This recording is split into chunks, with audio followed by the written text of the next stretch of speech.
everyone, welcome back to my channel. My name is Mary Jane and this is MJ Money Matters. In this space, I show you how I use the zero-based budgeting method to control and maintain a simplified money life. And if that sounds like content that you're interested in, I would love it if you would hit the subscribe button, hit the notification bell, and stick around for more. Welcome back to another budgeting video. I've got my handy notes with me and I pre-written what I've got going on this week. I have approximately $612 coming from my credit card tips as well as my side hustles that I've got going on this week. And school is about to start, so that will increase my weekly amount that I'm contributing, hopefully, if there's openings. And I also think I'll probably grab another side hustle as well, just because I have goals and I want to reach them faster. So about 612. And if you understand how I'm paid, it's the way a lot of different restaurants are moving to pay. Hello, come on up. I'm not getting the credit card tips every day and moving forward with it. So what I'm doing is I'm taking the cash that I've made previously, well, not all of it, but some of it, to pay my server assistants and my bartenders same day. If I get cash from customers, I get to keep that if it's more than what I owe the house. And if it's all credit card, I get nothing, but yet I have to bring cash to pony up. So it is a bit of rob Peter to pay Paul in a way. So that's where the zero-based budgeting method has come in very, very handy for me in staying on track, because I'm having to bring money to the table every time, but then not leaving with money. So I need to make sure I have enough to do that, plus pay the bills, and to get ahead, and to save, and to put into my sinking funds. So, yeah, it's a lot. And so if I go days with getting cash, and then it goes straight to credit card, that can wreak havoc on my budget, because I went from getting cash that I was able to sort of work with and fudge to nothing and no way to get any money other than side hustle money. So it's really a challenge. It really is. A lot of restaurants are moving to this situation, and the reason is they don't want to pony up the money for credit cards in advance anymore. They would rather pay you that out of a payroll, and it's tracked in a more trackable way. It takes less liability off of them. Like, I get where they're coming from, but it also takes away some of the awesome parts of being a server, which is leaving cash every day. So I still love what I do, and I, am fairly compensated for it on certain days. Some days. Enough that I will continue working. So, all right, the lot rent. So I have a travel trailer, and she is Myrtle the Vagabond Turtle on Instagram. She's currently on a lot in New Mexico.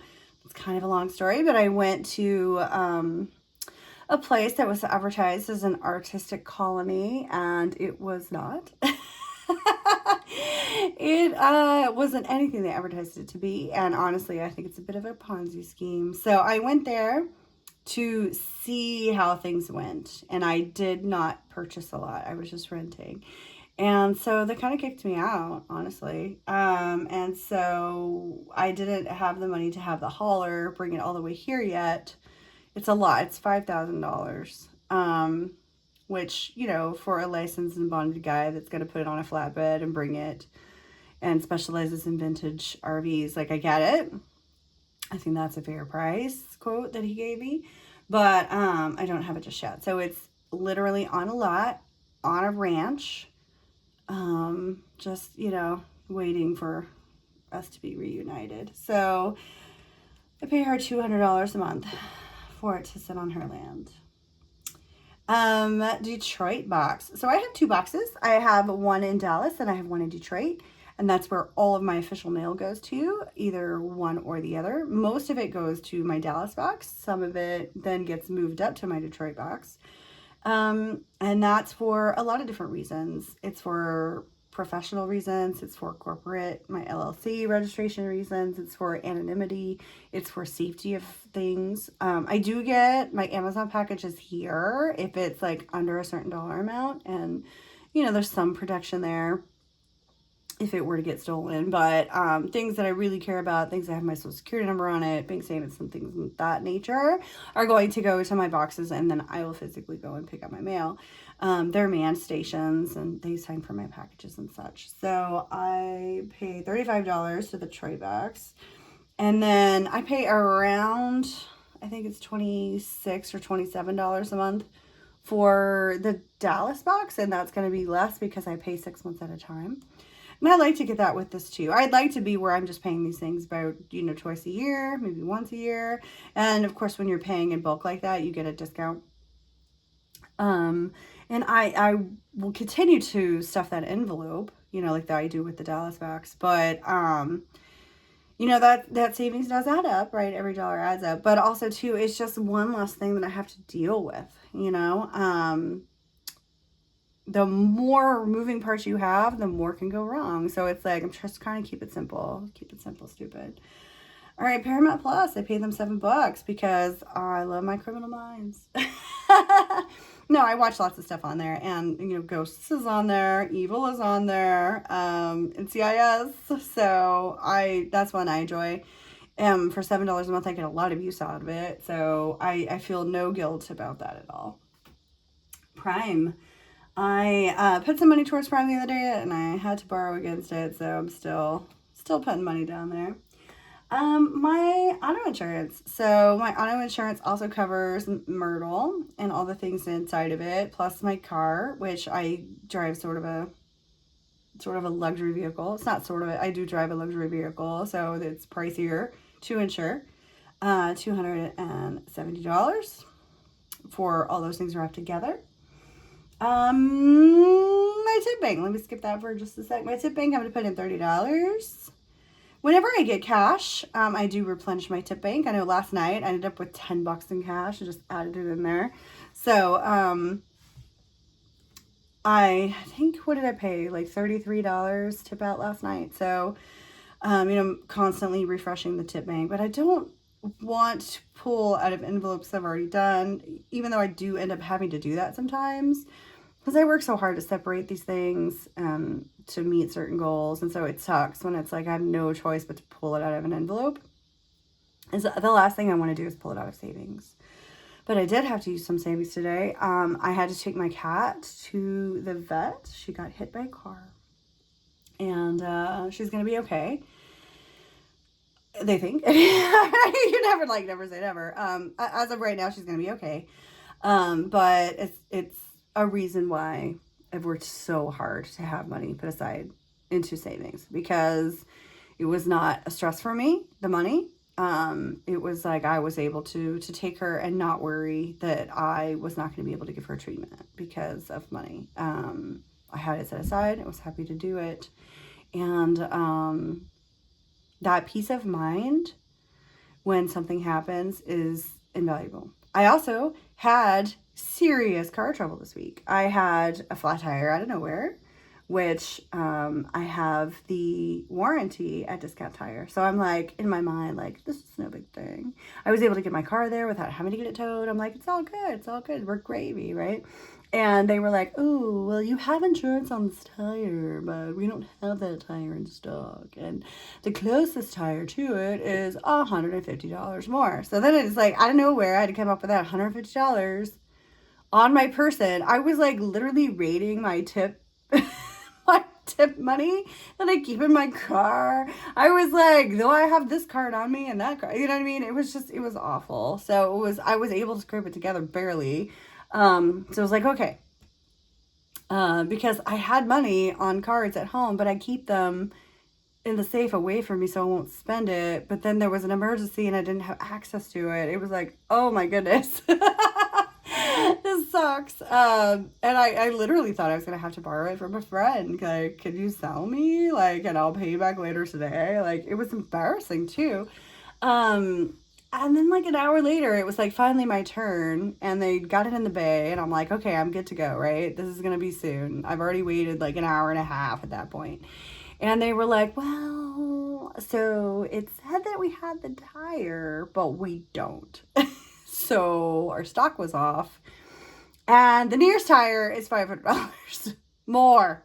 I was just like, I'm not paying you for a racing quality. Like, it's just not. I just had a flat tire out of nowhere. I'm not paying that, you know? And they were like, that's it. That's all we got that fits on the car. And I'm just like, well, that sucks to be you. And I will, you know, happily have it sent somewhere else. And I wasn't rude about it, but I was stern, you know? And it was just like, no, like, that's not happening. And so, like, take it down, take it off the thing, the razy thing, and I will be on my way. I will go to the tire shop right down the street. And, but I need a refund on that $150 I've already paid you. And they were like, whoa, let's talk about this, you know. And next thing you know, they were like, we're just gonna let you have it. I'm like, oh, okay. So I was just like, I don't know. It was all suspect because they were trying really hard to get that money out of me and they weren't getting it. And so 6 days later, another tire. I'm just like, are you kidding me? Oh my God. So I have to go back because of course I have no warranty on it. So I'm going back to the same shop where they kind of tried to fuck me over. And they were like, weren't you just here? And I'm like, yeah. And I know you don't have the matching tire because we went through all that. So they were able to get the nail out of the tire and patch it. But they were like, but we can't get it off because, you know, your lug nuts. And they did complain about the lug nuts earlier, like 6 days prior. And so basically I had to spend $150 on a lug nut set, even though they fixed the tire. So now I'm $300 plus on tires. And I was like, oh my God, I'm so glad that I have, you know, the emergency money that I had. I'm so glad I had that emergency money. And like the very next day, I'm like, Mercury in retrograde, it's all good. You know, I ended up, something happened and I got an extra $150 and a side hustle that I did. And I'm like, I'm good, I'm even. And then the lug nut thing happened. I'm like, okay, I'm a little behind, but I'm only 150 behind. It's all good. And then my cat gets in my car and I'm just like, okay, but it's all right. Like, I'm just dealing with stress because I'm worried about her. I wasn't stressing because I'm like, can't afford this vet bill. So, yeah. Now, this is not an invitation to the universe to screw me over more, but it was in a series of things gone wrong, not the money that stressed me out. Because I know in, I don't want to say past lives, but in past versions of myself, something like this that is more than $500-$600 could literally send me into a tailspin and put everything in jeopardy. Because when you're paycheck to paycheck, that's just the way it is. So I'm grateful, and I continue to do this, and it seems very arduous, and it seems very time consuming, and it kind of is, but it keeps me accountable to myself, and it keeps me on track. And a friend of mine said the other day, she was like, you know, Lewis, which is a mutual friend, Lewis knows almost the dollar, almost to the penny, every account balance that he has. And I was like, yeah, I do too. And she's like, really? And I'm like, yeah, like I do. Like, I'm not putting my head in the sand about anything, facing it head on, tackling these issues and getting ahead of it. So, this has been very life altering, life changing, doing this and being in a cash only situation. Yes, I do have debit cards. But I don't have any credit cards. I haven't in years, and it has not been a problem at all. And, you know, when people are like, ooh, the points, I'm like, okay, you know how much you're getting screwed over for those points? Like, hard stop there on the point thing. It's like, okay, you spent $4,000 so you could save $50. I'm going to call that spaving, right? I've heard that term a little bit thrown around. You're spending to save. I am not going to spend $4,000 to save $50. It's just not going to happen.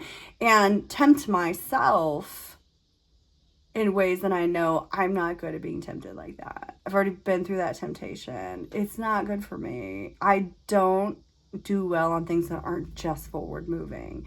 I mean, it's already like rocking my world in a really bad way that I'm having to prepay money for tip outs for money that I'm going to get later. I don't like working in the negative in that sense. I don't want to deal with interest. I definitely don't want to deal with late fees and shit. And I'm like, if I don't have the cash for it, I don't get it, period. And I'm like, what if there's an emergency? Boom, there was just an emergency and I did it myself with nothing that I've saved. Like, I am doing this to help myself down the road. Full stop. All right, on Turo, $50. $50 this week. What is Turo? Turo is the Airbnb of cars. And I can't wait to get my stuff off the ground. I even researched the company that I'm going to use. I found them to set up my LLC here. And it will be set up in my Detroit box mailbox. So I already get to write that off anyway, but it's just even more legit to write it off because I'll have the LLC registered to that address. And I've narrowed down the car not the actual car itself, but the brand and the price point that I want to spend for the first couple of cars. Because my goal is to get to 4 cars as soon as possible so that I can get into fleet insurance. And it's a minimum of 4 cars to get into this insurance policy as a fleet. And so they're not the greatest cars in the world for Turo, but they are good enough at the lowest price point possible to get me to that point. I also want to get to, like all-star host as soon as possible, which also requires a certain amount of cars. So I'm doing this a little bit, like eating that elephant a little bit at a time, so that I can get to those bigger goals and then get cars that will be more utilized, that are more universally utilized, I should say, than these small specialty cars. But the small specialty cars is what's going to get me there. So I work really well with visualization. And I know everybody learns in a different way, but I really visualize the end goal and work backwards to make these things happen. And so the money that I've already put aside for Turo is going to go towards setting up the LLC. And I'm really excited to get that started, but I also don't want to do it too early because then I'm responsible for, the tax liabilities of those things. And I'm like, I'm not even close to where I would need to be to buy those cars and get it set up. So I've got the money, putting it aside. It's in a separate account, again, so that I can't touch it. It's a card that I keep in my safe away from myself. And yeah, I'm just moving forward. I do better with addition, not subtraction. That is what I'm working on. Today's Thursday, tomorrow's Friday. So I've got Friday, Saturday, and Sunday. Those 3 days. I could perhaps make cash on those 3 days. If I do, it'll be added to this on Sunday when I do my video on what I got together. I'm pretty stoked about how this is going. And I am looking forward to adding to my weekly budget with money from another side hustle or two. And I'm looking forward to fall. It's like 78 outside. And I'm like, I feel the breeze. I feel it coming. Go away, summer. Thanks, guys. Have a great day.